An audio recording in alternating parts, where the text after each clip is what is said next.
And welcome back to another episode of the Total Sports Live podcast here on Anchor. This is Jovan, Alford. You already know who I'm joined by. I'm joined by my guys, Harrison Brown, and our special guest, our first special guest on the pod. It's been a minute since we had a special guest on the pod. Outside of draft pods, which will be coming very soon. We're booking up the Rolodex very quickly for that.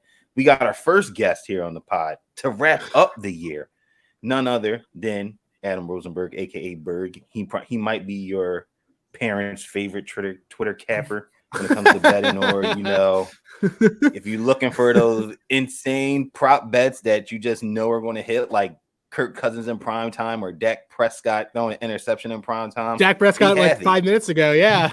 Yeah, there you go. He just has like all the angles that you might need. So make sure you give him a follow on Twitter. As you see when we upload this to YouTube, you'll see the next Twitter handles going on the bottom of your screen. But yep, Adam's here to talk Eagles week 17 matchup against the Saints and look back at their loss last week to the Cowboys. However, before we do that, you already know the rundown here. Make sure you're following us on Twitter at Total Sports Live. Checking out the website, totalsportslive.com. Got a lot of great stuff on the website as usual. Harrison's got his NFL draft notebook up, giving you all the things you need to know about this year's draft class, including the D2 prospect you need to know about in the D2 ranks coming out of Shepherd University.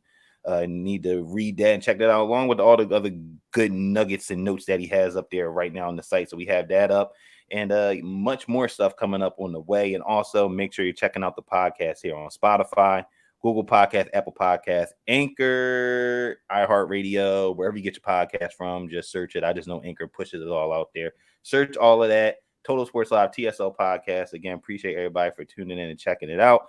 But fellas, glad to be here doing the pod with you this week. Like I said, Adam's our first guest to end the year since we haven't done an Eagles podcast. Well, I weaseled my way in. I'm really excited to be here, but I totally weaseled my way in because I said to Jovan, I'm like, I should be on your pod. He's like, yeah, sure. And I'm like, I said it then 3 days later, I'm like, no, I should really be on your pod because I got nothing to do. And he's just like, all right, fine. But no, guys, thanks for having me. And obviously, Jovan, I know you pretty well, but Harrison, it's good to meet you, man. This is good. I always enjoy talking some Philly sports and sports in general. So this will be rad. And I'm excited to read your draft stuff because as I'm watching bowl games, I'm looking at guys that I'm like, we have a joke in our group chat of like, who's a future Eagle? And I like who's a future Saint? Like all sorts of stuff, or who's a future Colt? Will Levis. Man, looking forward to reading that. My biggest takeaway from the Bulls is that KJ Jefferson's a big boy, and he's gonna be able. He's. I think that obviously he'll play next year for Arkansas. He's got a Jameis Winston build in but he can see kind of way. That guy, I think that guy can play. Yeah, that's the key part. He can see. He's got the Jameis Winston meets Cam kind of body. He's got a big body. I think he could take the hits too. I think he looked good. He looked real good last night. Yeah, how exciting was that game? That game just in general. It was really good. Well, what's funny about that game is that Jelani Daniels actually played terribly, and he threw for 500 yards. It's kind of like the Eagles Super Bowl against the Pats. Brady played awful, and he threw for 500 yards. It was that game was awesome because I was on Kansas, and I was like, this is dead. And then 15 points in the final minute. Oh, that's why college is awesome because that would never happen in the pros. You can never get that because they won't you can't do an onside kick in the pros. It just doesn't happen. No, that's the beauty of bowl season. I was just about to say that's why college bowl games are so much fun. That's why they're trying to shrink the bowl season. I say expand it. You know what I mean? Let everybody have a bowl game. Let's see some crazy football. But I think you'll get more. You'll get more because if you're going to have the playoff, if you're going to expand the playoff, that makes the conference championship mean something. And so now you can allow those 5 and 7 or 5 and 6 schools to go in and do that. And it's good because people will pay to watch it. Sure. I mean, just started earlier. The fact that we had a week where we didn't have bowls was so weird. Now we're in the meat because we got it every day. We got 4 of them. So seriously, it's a Tuesday and there's 3 bowl games on. Oh yeah. No, it's great. There was. I think that was on Tuesday. There was a game on at noon. I forgot who was playing at noon on Tuesday. Buffalo and Georgia Southern. Georgia Southern, who did not play well. Like, that's the thing, is that these schools that are like romping through the season don't show up at the end. Except the Syracuse game today, it was exactly how I thought Syracuse was going to play. I went to Syracuse, so I'm just like, they're terrible. So we will see. Definitely see. And, talking about a team that didn't play well last week, but still had a chance to win, like the Kansas Jayhawks, the Philadelphia Eagles. They had a chance to win the number 1 seed last week against the Cowboys, but came up just a little bit short. Minshew almost did the Minshew type things, almost leading that epic comeback, driving down the field, but he just couldn't get it done when it counted the most, and they lose by 6, 40-34 in Jerry World. Like I said, there's a lot of things to take away from this game. I mean, Minshew balled out, despite the 2 interceptions, harkening back to his Washington State days for throwing for 355 yards and tossing the ball around the park, and the defense was getting carved up in zone defense. Like, it was like Dak Prescott was playing on rookie mode in Madden. And there was a bunch of turnovers in this game that just was uncharacteristic of this team. It's been kind of uncharacteristic the last 2 weeks. But that being said, fellas, starting with you, Harrison, what was just your biggest takeaway from their second loss of the season? Which is crazy to say, their second loss of the season. Last season, they were what? They already had like 5 to 7 losses at this point in the year. This year was only 2. Yeah, no, I mean, listen, last year they started the year off, so I think they took like 5 losses before they really got it going. I think, like you said, second loss of the season, they're playing with a backup quarterback against a playoff team, a talented Dallas offense. I'm not really that worried about that outing for them. I thought they had a lot of opportunities to win the game, really. I thought for a lot of the game, they controlled the game. They had their opportunities at the end. Just turnovers. At the end of the day, you look at the turnovers, it's kind of been the story of the week. You're not going to win a game with 4 turnovers. And I think part of that is the transition from Jalen Hurts to Gardner Minshew. Anytime you go to a backup quarterback at any level, there's going to be some natural transition. I thought overall the coaching staff did a nice job putting the game plan together for Gardner. I thought Gardner looked comfortable, thought he was ready and poised when the opportunity came. And I think overall, he's a talented quarterback. We've talked about it before. You could argue he's one of the 32 talented starting quarterbacks in the NFL. He could be a starter at some point, in these next few years. He's definitely that caliber of quarterback. So I thought overall, disappointing loss. You want to win that primetime game against the Cowboys Christmas Eve, sweep them in the year, clinch the NFC East and home field advantage in a primetime game like that. But overall, the Eagles still control their destiny. They're 13-2. They're the best record in the NFL, one of the most talented teams in the NFL. So I'm not going to sit here and overreact to a loss like that. Most definitely. Yeah, what about you, Bird? I agree with them, man. I mean, I agree. Like, that's the name of the game, is not to overreact. It's the first time we've come out of a game with some injuries, like, all season. Yeah. I mean, they're big ones.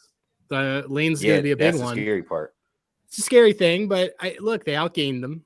Like you said, they were up by 10 twice. A lot of this stuff was uncharacteristic, and how many times is someone going to give up a 3rd and 30?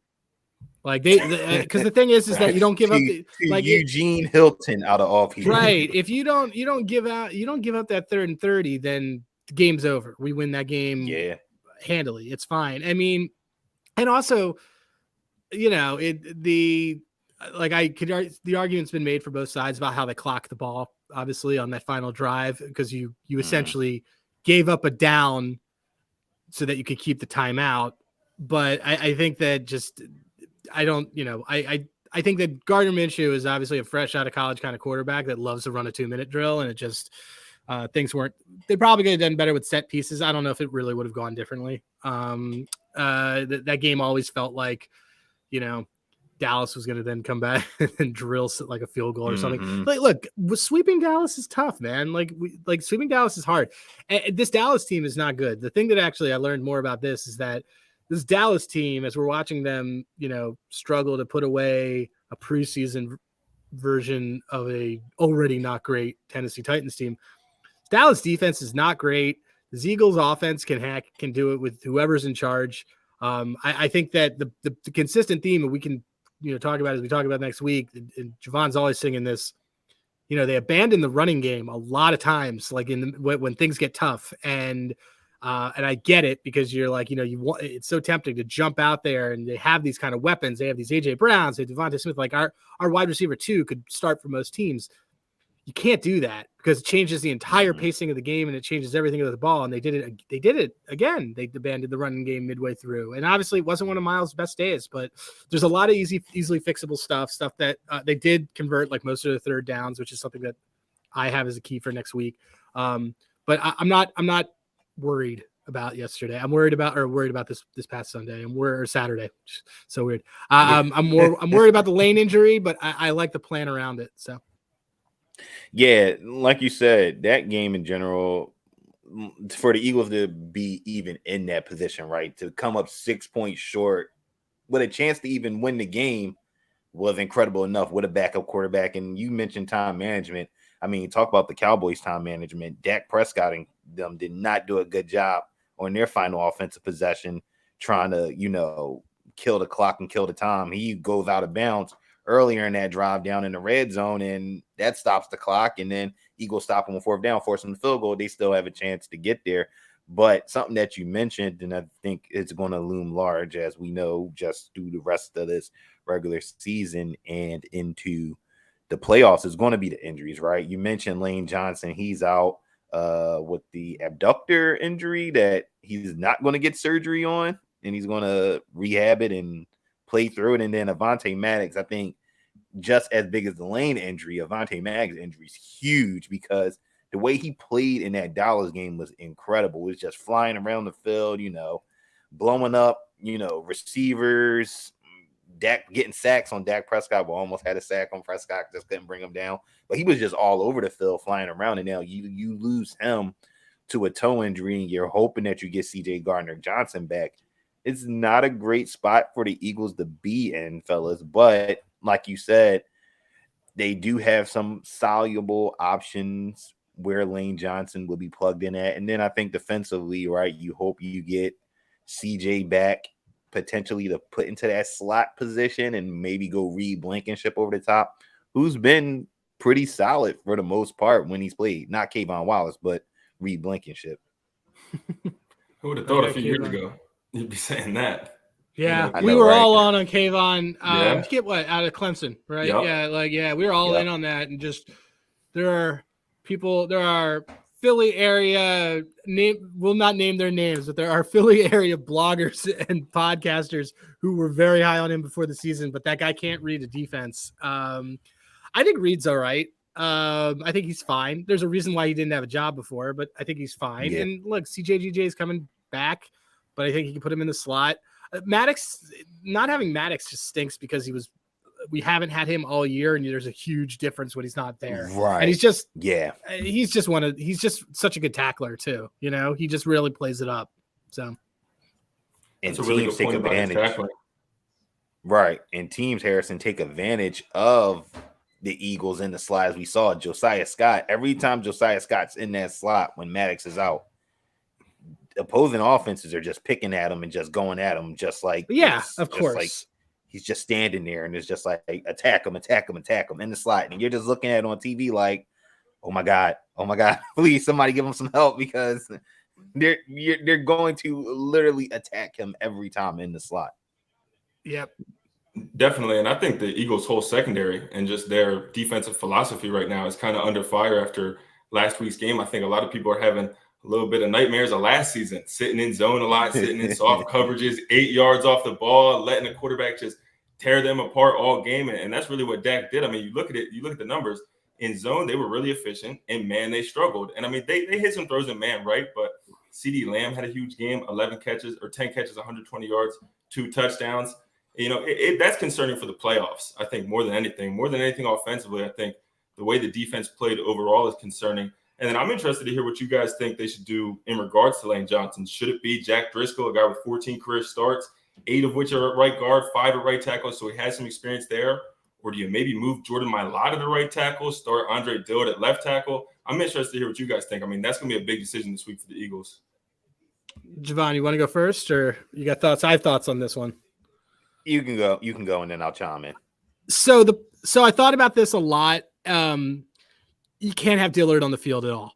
Like, that's basically like what I can sum it up to. Like, So Driscoll's a swing tackle. We're getting really in the weeds here. Driscoll's a swing tackle like backup. He's like he can play multiple positions. He keeps you thin though. Otherwise, after that, because then Dillard's essentially your last guy. Mm-hmm. If you move Mailata to the right side, where he actually gave up a sack to Hassan Reddick last year, in some limited time when he was in right tackle. The problem is that it's not his natural position. And you've weakened your blind side with a guy who I absolutely do not want as in the blind. Like Dillard's not the guy, and I can't have him doing that. It makes sense if you think that Lane is out for a long period of time, that like the rest of the playoffs, that's different. It sounds like they're gonna try to get that bye, and they're gonna kind of assess it week to week. But I can't. I think that the better way to go, Driscoll can fill in. I think you change up how you're going to do your playing and just probably don't put a lot of pressure on the passing game and try to maybe go back to the running game and make this less of a have to have a clean pocket and more about we're going to just grind this out. We're going to hand this off. We're going to do this, which I think is a really good way to beat the Saints and go from there. I just don't want Dillard on the field like at all. I just don't it bothers me to no end that is kind of like the thing that was even thrown out there. The guy ain't it. So I can't do that. Yeah. In this spot, this time in the playoffs, like you said, you got to kind of go with your best combination, and maybe Driscoll at right tackle is the best option. Because like you said, he's like that swing tackle, almost like how, who was it before? Vaitai was like the swing tackle. Was, and Pryor was also that guy. Yeah. So having him be that swing tackle, and the good thing, right, is you have Driscoll being the swing tackle for the last 2 games of regular season. So he'll get the reps that you need, just in case something, God forbid happens, Lane can't play in the first playoff game. It's like, all right, we got to put Driscoll at right tackle, but he's played 2 regular seasons, he's played 2 regular season games with it. Yeah. At right tackle. And I also like what, said about just the running game, something like you said, they have to get back to. Like, you have 3 quality running backs who have all shown that they can carry the ball at least 10 times a game, right? Miles is showing you that you give him 20 carries and it'll go to work. I mean, even when he has less than 20, we saw it against the Giants where he had 144 and was just ripping runs off. And same thing with Boston Scott. He's had, his moments. Kenny Gainwell, he's not a guy that you want to give 10 carries to, but a guy you want to see get featured in the offense, maybe 10 touches, 10, 15 touches a game. And maybe even Trey Sermon. I'm not going that far, but I love Trey. I think that Trey Sermon's a great project.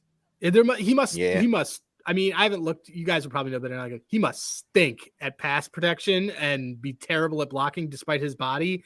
But I loved Trey Sermon, obviously in college. I thought he looked great in that championship game, like the national championship. Like that dude's a big boy, and I think that I would love to see. He could.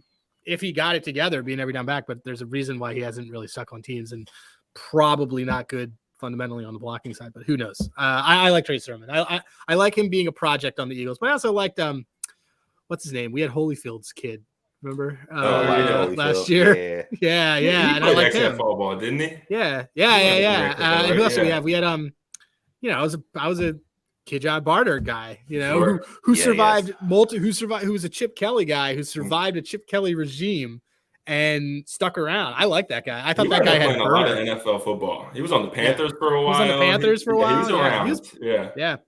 He was on the Panthers.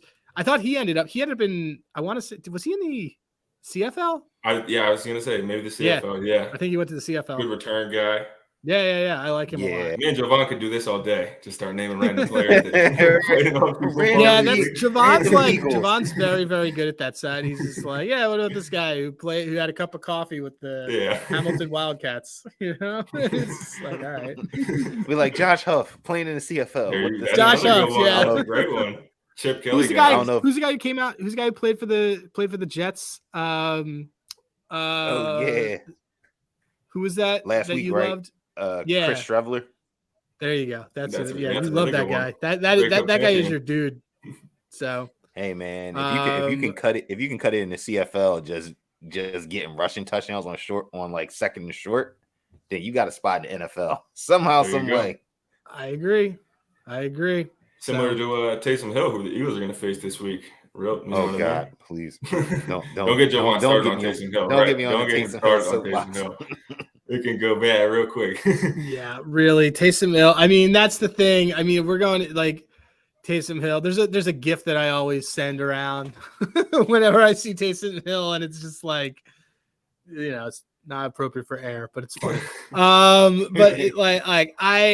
Taysom Hill is. I don't know why Taysom Hill would not have a job if Sean Payton didn't owe somebody clearly a favor. Sean Payton loved Taysom Hill. He loved Taysom Hill. Loved Taysom Hill. Stuck by him through anything.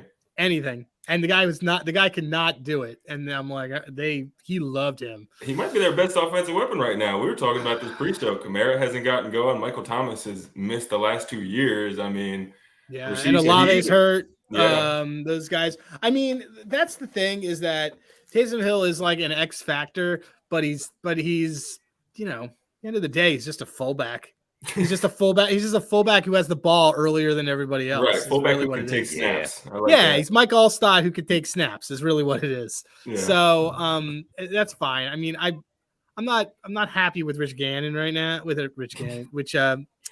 Gannon right now, but yeah, always saying Rich Gannon. I'm like, that's just my age. No, I'm not happy with him right now, but I would love to think that he can game plan around Taysom Hill. For sure. Well, we're about to talk about that Saints team coming up in a few minutes. But before we do that, you got to talk about the Eagles starting quarterback. That's an MVP candidate. Some might say he's not the MVP, but that's a whole discussion in the podcast for an entirely different day. Jalen Hurts returned to practice on Thursday in a limited fashion after not practicing on Wednesday, but there's been this ongoing discussion. It's been permeating for like the last few days. What do you do with Jalen Hurts? Do you start him, on Sunday, or do you, based on how Minshew has played and he played last week, do you sit out Hurts for another week and say, you know what, roll with Minshew, try to lock up the number 1 seed and rest up, get rest up Hurts for the playoffs? I mean, I think like this weekend. If he can practice and play, then he can practice and then he plays. Right. That's really the thing. Getting this number 1 seed is paramount to everything because it gives everybody that extra week, that extra 2 weeks it's going to be huge because then you don't have to, because if they get it this week, then he can sit for a week and then he can sit for another week and a half. It's fine. If you don't get it this week, he's got to play some series. He's got to treat then week 18 like a preseason game. You have to. Mm-hmm. And he gives him some series because you can't have him cold for a month. No. I think he's more hurt than people are letting on. Yeah. I think that him practicing today was a smokescreen to get Dallas very worried about tonight. Because that's like Sirianni, you got to remember he's one of us. He is. And like, what would we do if we knew that Dallas thought that they had a chance at getting the division, let alone the number 1 seed? I would absolutely get my MVP out there practicing, making throws on camera and doing that. And I would do that because then if I'm the Dallas Cowboys, I'm getting word of that and I'm freaking out. It's a really good point. Because now you're going into a game on primetime thinking like, well, does this game even matter? Is he going to play this weekend? Like, what are we even playing for? Are we just going to be and they're, by the way, man, they look okay. 10-6. I think it's a smokescreen. I think he's serious. I think he is.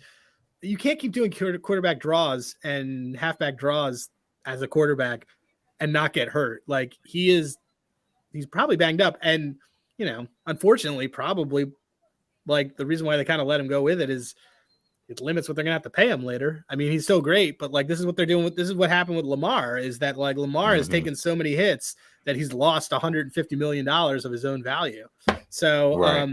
But like, I mean, last year Jalen was getting knocked out. This year it's obviously been a lot better. But I think that he has to he doesn't play this weekend while they're figuring out what the deal is with Lane, unless he's completely healthy. If they lose this weekend, he has to play next week. He has to get reps either way in week 18. Yep, definitely. What about you, Harrison? Yeah, I agree with that. We were tuned into our guy Nick Earnshaw today on 97.3, and him and Ryan were having this same discussion. Do you put Jalen back in? I think if they win this week, give Jalen a drive week 18 if he's up for it, if he's capable for it, because Nick made the point. Do you really want him sitting out for a whole month, for 5 weeks almost, with no game reps? You'd like him to get a little bit of game reps. But for this week, I don't really see any point to rush him back onto the field, in part because I think they can win the game with Gardner Minshew. I mean, they're expected to win the game with Gardner Minshew right now. This Saints team, certainly they have some talent at different parts of their defense. Tyrann Mathieu, obviously, an established veteran in this league, but Marshawn Lattimore's been out since week 3. He might return this week. He's working through the practice schedule right now. Their secondary is pretty young outside of their safeties. Marcus May's dinged up right now as well. Dennis Allen's a longtime defensive coordinator in this league. It's pretty much the same Saints defense it's always been. They like to bring some pressure, aggressive, athletic team. But I don't think it's anything that really concerns you. And like Adam mentioned, Lane's going to be out this week. Do you want to roll Jalen back out there, especially if he is more hurt than they're letting on? Do you really want to roll him back out there with Driscoll? I mean, Cameron Jordan's not the Cameron Jordan of 2014, 2015, but, that's still a quality pass rusher. They still have a quality defensive line in general. So I'm good with Gardner Minshew for this week. I think they, should be favored and are favored to win the game with him. And I think giving Jalen a little bit more time, like another thing I mentioned, he's probably dinged up anyway, even outside of this collarbone issue. It's been a long season. He runs the ball a lot. He's been smart with some of the ways that he's gotten out of bounds, slid, avoided hits. I think he's done a nice job of that. But just naturally, I mean, taking sacks and everything like that, he's got to be dealing with some lingering things. So give him this week, maybe a drive or two in week 18. Hopefully you have it clinched. If not, you definitely have to play him for the full game. Yeah, okay. Yeah, I also have this feeling. I have a feeling that we might see some funny business this weekend because, it's very clear that the NFL would love for a lot of things to come down to week 18 and not have a primetime match with the Eagles and the Cowboys that turns into friend of the program and guy who we all love, Tyree Jackson, touchdown mania, because we know that he's our week 18 hero. I don't think the NFL wants that at all. I think the NFL wants us to come down to that. So, there's a little bit of hesitation with me, but I think I think Hurts practicing was a mind game thing today. Yeah, same thing. I'm always hesitant, especially if you don't practice Wednesday, but then practice Thursday, but you're limited. My thing is, let's see what Friday says, right? If he's, as I did to somebody earlier, if he's limited, goes through practice Friday, he'll likely be listed as questionable, which means we're still playing mind games to get to Sunday morning where you'll probably find out who's going to be the starter, which also plays mind games with the Saints, right? Because they see Hurts practicing, they're like, oh, all right, now we got a game plan for Jalen Hurts now. And then the Eagles say, hold on, no, not actually. We're going to just run Gardner Minshew out there. So now the whole offensive defensive philosophy now changes. But like you guys said, at the same time, too, they can win it with Minshew. Like the way he played against a Cowboys defense that was for majority of this season, like a very good scoring defense. Obviously, they've fallen off the waist and fallen off just completely with some of the, some of the embarrassing ways they've just given up points. There's no reason why Minshew can't do the same thing, minus the turnovers. Get rid of the turnovers. If he has the same stat line last week that he has this week without the turnovers, Eagles win this one in a blowout, I think. I agree. Yeah. You talking for this week, I mean, for Gardner's obviously he's not built to hand the ball off because he's little. He's not as big and he likes to throw the ball. And he's a prodigy of Mike Leach, right? So so many things are solved if they commit to the run game. I mean, the Saints are 23rd in opponents' rushing yards given up. Eagles are 3rd in gaining rushing yards. Exploit that, suffocate this team, and just keep doing it and grind them in there and grind it. That winning turnover battle, we talked about before, and this third down stuff is those are all gonna be the keys to this. But Minshew's capable. That's the thing. You mentioned it, Harrison, earlier. I'd start Minshew over Zach Wilson. I'd probably start him over Mike White. I know everyone's really into Mike White, but I would still start him. I would start him over Mike White. I would start him over Carson Wentz. I would definitely start him over Carson Wentz. Without question. Right now, I would start him over Tyler Huntley, but Jovan knows I'm a big Tyler Huntley guy. I love Utah quarterbacks, so I am a big Tyler Huntley fan. I think Tyler Huntley also has no one to throw to. But no. Trying to go through the teams, like who else I would start him over? Like I'd start him over Teddy. I'd start him over Mac Jones. Yep. There's a lot of guys that I would start him over. I'd start him over Jared Stidham for sure. Yeah.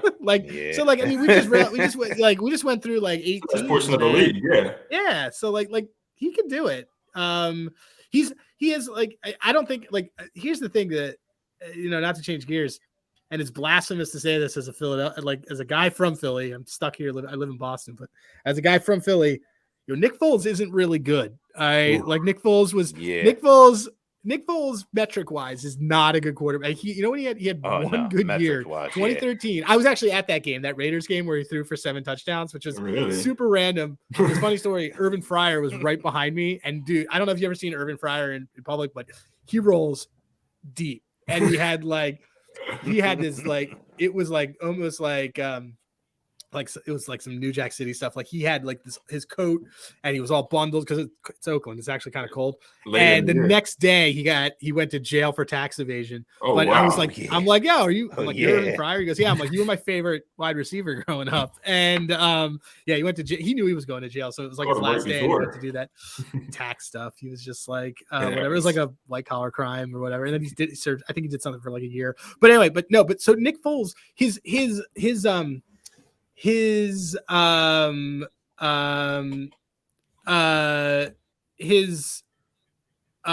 playoff numbers are through the roof, but the guy actually has metrics that are not great across the board, and it sucks. And I think that Gardner Minshew is definitely a lot better than Nick Foles. I'll agree with you there. Nick Foles has got the intangibles, though, man. Put him in Philly in January or February, it's a guaranteed win. I feel confident. Yeah. That did work. No pressure. And it works. That did work. It totally works. That did work. The year after they won the Super Bowl and Wentz got hurt, they called Nick Foles, and it was just like he was great. He was really good. Well, what's funny is that when and then the following year, Wentz had like his best statistical years. Actually, was better than his MVP year, with the 2019 year after that. But that 2018 year, Foles was fine. He was good. Foles is always going to be high variance. So the point of all this is that they're high variance quarterbacks is the problem, and like it's either a very good throw or it's a very bad throw. Minshew's issues are always going to be that he's not tall enough to probably see over a lot of the guys. And like he was having a lot of trouble leading with AJ Brown. He was not having trouble with Devontae Smith because Devontae Smith's fast enough that he can just make it all happen. So, but look, I don't think he really utilized the tight ends well. Like he'll do fine. But I think also we're waiting. There's another shoe that feels like it's going to drop that hasn't yet. If it's really going to be a Philadelphia nightmare, something else is going to happen, and I don't even want to think about it. I hear you. I mean, that Wentz injury back in the day, that felt like the shoe, and then Foles. But no, I mean, I like the point you made about Minshew. He's a real, roller coaster of a quarterback. He always has been. Ever since he took over for Foles, that first game of his career when he was a 6th round draft pick and he took over in Jacksonville, it's either a beautiful touchdown pass or what are you doing, interception. I mean, he's always going to be a fun quarterback, a guy that a lot of people root for and like. So, it's interesting to see him out there. I think these are probably his last games with the Eagles. I think he'll be on a new roster next year where he's either got a shot to compete or just a better situation for him overall. I don't think this is the best situation. And you mentioned he didn't throw the tight ends a lot. That was surprising because he really surprising. Him and Dallas Cowboys had that great chemistry in that Jets game last year. People were really expecting that to be a deal. Goddard's still getting back from injury. Maybe that's a part of it.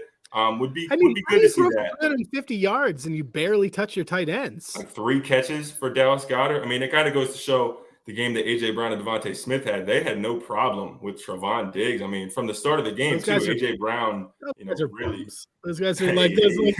Like everyone wants to talk. You know why Trevon Diggs lives fast and dies fast? Because the guy gets 7 interceptions because he ball hawks and he makes these leaps and then he misses half the time. Hey, it works 7 times a year, but there is a lot of plays. Absolutely, man. He's like the Matt Stairs of like safeties. He's like, I'm just gonna swing for the fences every time. That's a comp right there. That's a great comp. You guys get it. When they I know exactly what you mean. Yeah, man. He just tries to go for a run every time. It's like, all right, dude. I'm not worried about and it's the whole thing about this Dallas game. I'm not worried about playing Dallas again in the playoffs at home.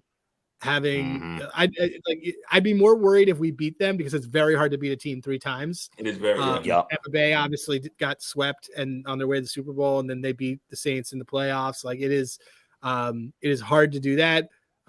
Dallas doesn't scare me.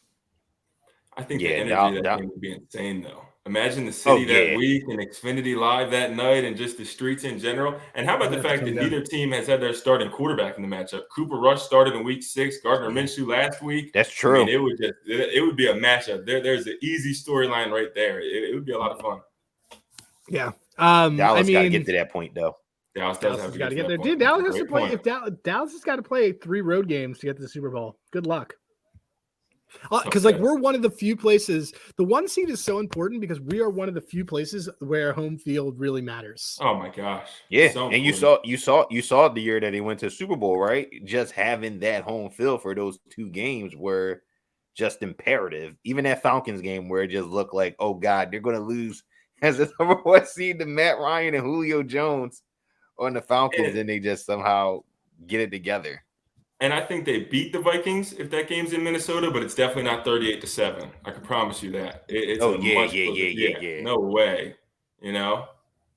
Yeah, it's God, that game was amazing because people forget that the Vikings were up 7-0 in that game. Like they got the jump on us, man. They got the jump on us right away. Patrick Robinson, who's apparently who basically is CJ and then they ended up playing together. They're basically the same guy, except Patrick Robinson allegedly is one of the worst teammates ever. Really? Yeah. Like there's a reason why he was not back, but like Patrick Robinson, that's what I've just from what I've read from like Rube and some other guys. But which by the way, a friend just reminded me that if Dallas loses this game tonight, we actually clinch the division unceremoniously tonight. Right. But the that. I can't believe they were up 7-0, and then we just smoked them. Smoked them out of the building. Oh, Alshon Jeffrey was getting wide open down the field. Doug Peterson was like, "We're gonna call a flea flicker to Torrey Smith." Flea flickers. That was the thing about that team, and then I don't know what they're gonna do with this team. That team saved all their tricks for the playoffs, and it was pretty wild. It was like stuff no one had seen before. Like guys. Like, look at that. I'm pointing to it over here. I'm pointing to my at last, but like we have freaking Philly special. It was like, what the hell were we doing? It was awesome. Like maybe broke Trey Burnett's career. That guy never did anything. He signed a huge deal with Miami, and then he got paid. Yeah, he got paid. And he was done. He got paid. That's all that matters. Well, now we have a quarterback that would love to run an RPO. Give him an RPO. He'll take it. So, yeah. Hey, you never know. You might see Jalen Hurts in a crazy trick play with him split out wide. That would be some really crazy stuff. I mean, he's a team player. He would do it. Who on our team? So, I mean, here's how you know. If they activate Greg Ward for a game. Oh yeah, Greg Ward's got like every Houston quarterback. Yeah, Houston Cougar. He's got like every record for them. I think he did. Then they all got broken by Tune, I assume. Yeah, but he does. There's a couple other guys who have passing experience, but anytime Greg Ward was on the field, it was kind of like, oh, we could see one. And I think they did it once. It didn't work, but they did. They used for that. For it. I love Greg. Hey, maybe they'll use Tyree Jackson. There you go. That's a good call. Like he's already on the roster. He's on the roster. He's already on the roster. Tyree Jackson's going to go somewhere else, and he's going to be fantastic. And that's it. So, yeah, he's gonna be a good one. So, we talked through our keys to victory for the Eagles. Turnovers. They only had one last game. Got to get more. Third down. New Orleans 29th in the league in opponent conversions. Eagles are 8 of 14 last week, which is tremendous in the run game. Got to get it going. You got Sanders, you got Scott, you got Kenny Gainwell, you got the horses to run that ball against them. And we got to talk about, before we wrap up, the betting side of things here, since we have Berg on the show who knows all numbers and all angles on the betting spectrum here. The Eagles right now, depending on what book you use, as always, we on the show promote line shopping when best available too, as we do our anytime touchdown, please. Not this week, but we always promote line. Oh, your anytime touchdown plays are great. You had one bad week, but everything out. The one week where I was like, I'm gonna bet the board, and I was like, this is the not a good week to do it. But the other week, but every other week, you guys are crushing it. So like, I want everyone at home to know you guys are the guys for this one. It's pretty good. I love it. We wasn't in. We sorry for that 1 week. Yeah, we crazy like capped that entire week so well. We was like, Kamara's going to score. Zonovan's going to score. Christian Kirk is going to score. What a made-up name, right? The Zonovan. Bam Knight is such. His nickname though is so great. Bam Knight. Oh God, that's a metal nickname. I love that nickname. Running the ball, Bam Knight. Bam Knight. But yeah, I think it's 6.5. Or it moved to 5 at one point because of I saw 5 at a couple places. Here's the thing. I woke up and I was like, oh yeah, Saints, like this will be the thing. And then I kind of went through those metrics for you. Here's the thing about when you have a big spread with a team like that, you want to look at third down conversions and like who's bad at it and who's not, because if you're not stopping a team on third down, it means they're probably getting chunk plays. If they're getting chunk plays, it means they're getting better field positions. They're getting better field position. They're probably getting more access to points. More access to points means they will cover. I think that the Eagles cover this weekend. 17-10 still covers, guys. Even if they don't, the thing I think that if they run this through the Saints can't score. They're not like, this isn't a team that's built to do much of anything, and they've, for whatever reason, Jameis Winston's still in the doghouse. As long as Andy Dalton is on that, and this team is trying to get turnovers, of which the Saints are bottom in the league in terms of giveaways. Bottom of the league, they don't take it away a lot either. Eagles are able to do this. It should be a mismatch. They should run them out of the building, and they're really motivated because if they beat the Saints, they beat the Saints. They already have their draft pick. This draft pick, this becomes the Bijan Robinson watch, which, by the way, like, give it, the rich get richer if that happens. I think they should actually draft an edge rusher, but whatever, it's fine. I'll take Bijan Robinson. Won't be upset about it. But yeah, they do that, and then they clinch the one in the division, all of the things. So this is probably the most motivated that you will ever see an Eagles team. So I think that how many times does it work out like that where you're playing a team and if you win, it improves your draft stock somehow? I mean, it's a pretty rare occurrence, but it's pretty rare. It is really rare, especially this late. But what a terrible deal that was. Yeah. I mean, looking back at that bit, there's so many teams in that top 10 that did so many bad trades. Bad trades. That was totally an awful trade. I don't know what they were thinking. Like maybe. I mean, don't get me wrong. Olave is perfectly fine and is going to be part of the roster for a while, but that's not who they needed. They lost Armstead in that offseason. Like, this isn't a Saints podcast, but like they lost like their left tackle in the offseason and they didn't really have we thought it was going to be Jameis Winston. So they didn't build around having, like, there was plenty of tackles available. Like, they could have traded up and taken, I thought they were going to trade up and try to go for Neal, or something like that. Instead they let the Giants do all, like, they let the Giants have an incredible draft. The Saints that was puzzling, but it's fine for us. I'll take it. So, yeah, I mean, just in general, they're a tough team to predict quarterback wise for next year. Sitting at like pick 40 right now. I mean, maybe a mid-round second pick. You know, you're maybe Hendon Hooker. Is there going to be their draft? I don't know if you want to. Do you want to draft another quarterback off an ACL injury? I hear you. I mean, you know who'd be great for that team, and we talk about him a lot. I think Anthony Richardson would be fantastic on that if he's there, or if they move up, you know. And I know everyone's really high on him to go in the first round, but like I see him as a late first round guy just because look, they're gonna ding him. They're gonna ding him for when he didn't do well, and they're gonna ding him for size. They're gonna ding him for his arm, but I think that he is further along than a Malik Willis, had way better coaching this year, so that I think he did a lot better. I think Anthony Richardson can absolutely be an NFL quarterback. And if you could get him, if you could trade up and get him at like 28, 27, I'm perfect. If I'm a Saints fan, that's what I want to do. I want to do that. I want to trade Kamara, and then I want to get rid of Kamara, and then I'm probably what's his name? Get rid of Michael Thomas. Probably get rid of that money. Get rid of that money. Who's I'm looking his name up right now because it's going to bug me. Deuce Vaughn. Is Deuce Vaughn going to be in the draft? Yeah, I think so. Okay, yeah. Deuce Vaughn like reeks of being a Saint. Either him or is it what's his name? Who's the guy from Tulane? Tyjae Spears. I love Tyjae Spears. I love that dude. That guy I would love to. I would love it if he fell. I'd love him in Philly. I would love him in Philly. I hope he falls because he's smaller. Because he's a smaller guy, and like usually guys like that don't get drafted earlier on. And if he falls to like the third round, like I would love him as an Eagle. I think I'd like him as an Eagle more than I'd like Bijan, to be honest. I hear you. I'm good with him in the third round all day. Yeah.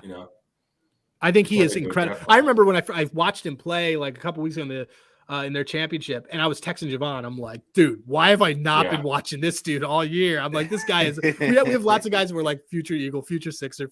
This guy, who's the guy who's on who's the guy on Ohio State that we were like, future? That guy is a future Sixer. He doesn't realize it, and he was in every mock draft. He was going to us. Oh, EJ Liddell.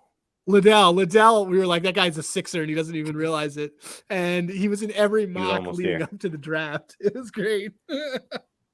Now I'm trying to hope for Trace Jackson Davis to be Trace Jackson, Sixer. Yeah. But we'll see. Sixers don't got no Sixers. I don't think got no second round pick, so it's gonna be hard to come by for Trace. But hey, we'll see what happens. Eagles Saints New Year's Day, 1:00. I think the game's on Fox, if I'm not mistaken.